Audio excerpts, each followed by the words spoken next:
Greenko integrated renewable energy project ఒక అద్భుతమన్నారు deputy CM బట్టి Vikramarka. Green energy ప్రాజెక్టుల్లో ప్రపంచంలోనే ఇది ప్రత్యేకమైనదన్నారు. 2025 తెలంగాణలో గ్రీన్ ఎనర్జీ ప్రాజెక్టు తీసుకురావాలని ప్రభుత్వం నిర్ణయం తీసుకుందన్నారు. 20,000 మెగావాట్ల గ్రీన్ ఎనర్జీ ప్రొడక్షన్ చేయాలని నిర్ణయం తీసుకున్నామని చెప్పారు. లక్షల కోట్లు ఖర్చు చేసి పవర్ ప్రాజెక్టు నిర్మాణానికి ఒప్పందాలు చేసుకున్నామని తెలిపారు. ఏపీ అమరావతిలో గ్రీన్కో ఇంటిగ్రేటెడ్ రెన్యూవబుల్ ఎనర్జీ ప్రాజెక్టును సందర్శించారు బట్టి విక్రమార్క. ప్రభుత్వం కూడా 2025 న్యూ ఎనర్జీ పాలసీని తీసుకుని ఆ పాలసీలో పెద్ద ఎత్తున గ్రీన్ ఎనర్జీని ప్రోత్సహించాలనేటువంటి ఆలోచన చేస్తూ ఉన్నాం. మాకున్నటువంటి సింగరేణి కాలనీస్ ద్వారా ఉత్పత్తి అయ్యేటువంటి బొగ్గు ఆధారితంగా తయారైనటువంటి థర్మల్ పవర్ ప్రాజెక్ట్స్తో పాటు ఇంకా గ్రీన్ ఎనర్జీని కూడా పెద్ద ఎత్తున చూసుకోవాలని 2029-30 నాటికల్లా కనీసం 20,000 మెగావాట్స్ పవర్ని గ్రీన్ ఎనర్జీని మా రాష్ట్రంలో ఉత్పత్తి చేయాలనే ఆలోచన కూడా ఉన్నాం. సోలార్ పవర్ సూర్యుడు అస్తమించిన తర్వాత అందుబాటులోకి వచ్చే ప్రక్రియ లేదు.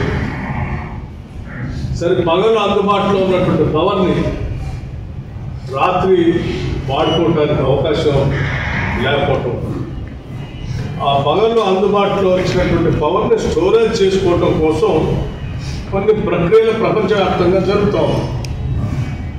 అందులో బ్యాటరీ ద్వారా స్టోరేజ్ చేసుకునే విధానం ఒకటి, వాటర్ బ్యాటరీ ద్వారా చేసుకునేటువంటి విధానం ఇంకో. ఈ వాటర్ బ్యాటరీ, ఈ పంప్ స్టోరేజ్ అనేది కూడా వాటర్ బ్యాటరీగా కూడా పిలుస్తారు. అంటే ఉదయం పూట ఉత్పత్తి అయ్యేటువంటి సోలార్ పవర్ని రాత్రిపూట తక్కువ ధరకు వచ్చేటువంటి పవర్తో డే టైం వాడి ఆ వాటర్ని పైకి పంప్ చేసి పీక్ అవర్స్లో అదే వాటర్తో మళ్ళీ ఎనర్జీని అంటే కరెంటును ఉత్పత్తి చేసి ఆ కరెంటుని పీక్ అవర్స్లో కూడా సరఫరా చేయడం కోసం పెద్ద ఎత్తున వాడేటువంటి టెక్నాలజీ దాన్ని ఇక్కడ కర్నూలు జిల్లాలో గ్రీన్కో వారు ఏర్పాటు చేశారు. ఇప్పటికే విజయవంతంగా లాంచ్ చేయడం కూడా జరిగింది. దాదాపు మొత్తం 6,680 గ్రీన్ ఎనర్జీని ఉత్పత్తి చేస్తూ వాటర్ బ్యాటరీ అంటే పంప్ స్టోరేజ్ ద్వారా తిరిగి 1,680 మెగావాట్ల పవర్ని ఉత్పత్తి చేస్తూ దేశ సంపదలాగా దీన్ని తయారు చేసి ఒక మార్గదర్శకంగా మారుతున్నటువంటి పరిస్థితిని ఈ ప్రాంతంలో గ్రీన్కో వర్క్ చేయడం అనేది అభినందించినటువంటి విషయంగా భావిస్తూ భవిష్యత్తులో ఇటువంటి ప్రాజెక్టులు పెద్ద మొత్తం దేశంలో రావాల్సినటువంటి అవసరం ఆవశ్యకత కూడా ఉంది.